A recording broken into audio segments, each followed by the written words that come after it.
Have you ever wondered why some of the fruits, vegetables, and even animals are getting bigger, heavier, and produces more and faster?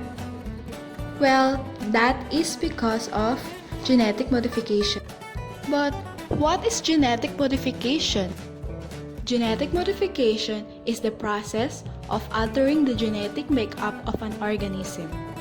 This has been done indirectly for thousands of years by controlled or selective breeding of plants and animals. This is also called genetic engineering. It is a technique used by genetics to produce desired traits in an organism. When the genetically modified organisms or GMOs have their DNA artificially modified by humans using modern genetic modification techniques, changing the genome of an organism means we can change its characteristics.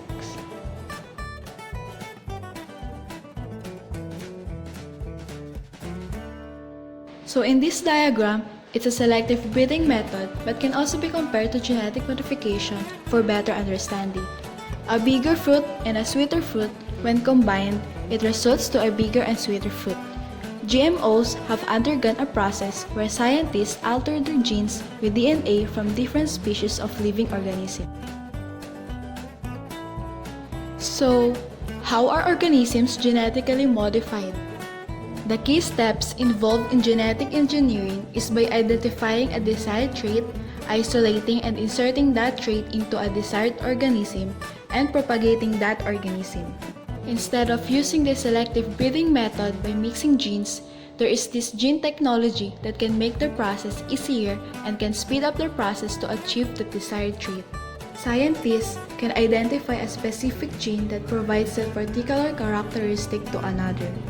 In short, the desired gene is picked that will be used to be altered, added, or removed from an organism. After that, gene will be isolated and will be copied for several times. And lastly, that gene will be transferred to a new organism. So, I will now be showing some of the examples of genetically modified plants and animals. First are cows. Cows have genetically engineered to produce milk similar in composition to that made by humans. However, there are a number of scientific, safety, and taste issues that will have to be overcome before this replaces mother's milk for infants. Next are mosquitoes. Genetically modified male mosquitoes that carry self-limiting gene when they are released into the wild and mate with female mosquitoes. Their offspring do not reach adulthood and do not contribute to the spread of Zika virus. Other researchers are looking at using genetic modification to curb the spread of malaria. Next are corns. Genetically modified corn turns up in different products. It is used to produce many different ingredients used in processed foods and drinks. Corn syrups, cornstarch, and some are converted into biofuels. Potatoes. Genetically modified potatoes are resistant to bruising and produce less cancer-causing chemical called acrylamide when exposed to heat. This was approved by the USDA or the United States Department of Agriculture in 2014 and the US FDA in 2015. Lastly, apples.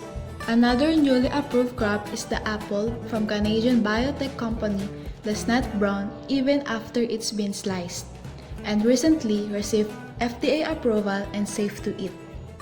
So, there are lots of genetically modified organisms like glow-in-the-dark mice, spider goat, about allergy-free milk, and many more.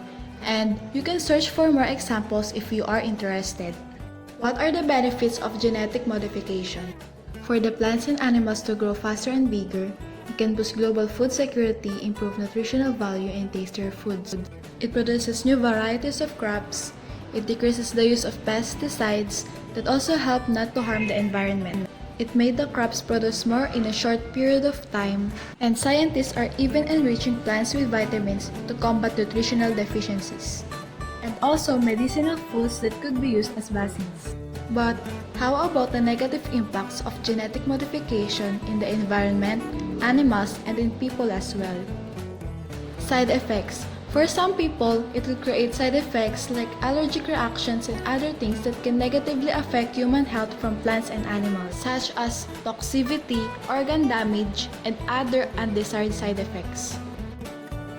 Biodiversity loss. For example, the existing species can be overrun by more dominant new species. Non-target organisms. Negative impact on non-target organisms like animals. For example, the GM herbicide-tolerant corn and soy had destroyed the monarch butterfly in North America. Superweeds. The modified genes from the crops have transferred into the local wild plants that makes them no longer affected by herbicides that evolve and could spread in the field and more. Contamination. It poses threat to wild and crops relatives, non-GM crops, foods and organic farming, soil and water ecosystems. This has serious ecological, economic, and social impacts from GM plants. Lastly, super pests. The pests or insects that also develop resistance to toxins in GM insect-resistant crops.